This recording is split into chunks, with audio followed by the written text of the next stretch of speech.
Hi guys, welcome to How to Maximize. In this video, I will show you how to see who views your Instagram profile. Open up the Instagram app.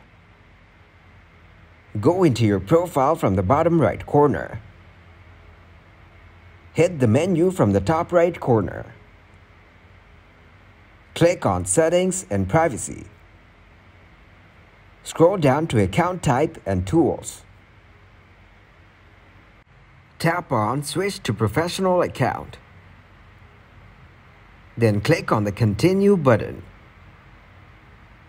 Now switch from this account to your other professional account. Click on its personal dashboard. From inside, you can see the account reach in the last 30 days, or you can open the calendar to see the reach details of different months and dates. You can choose the dates between which you want to see the reach of. Thanks for watching, and please leave a like, subscribe, and share.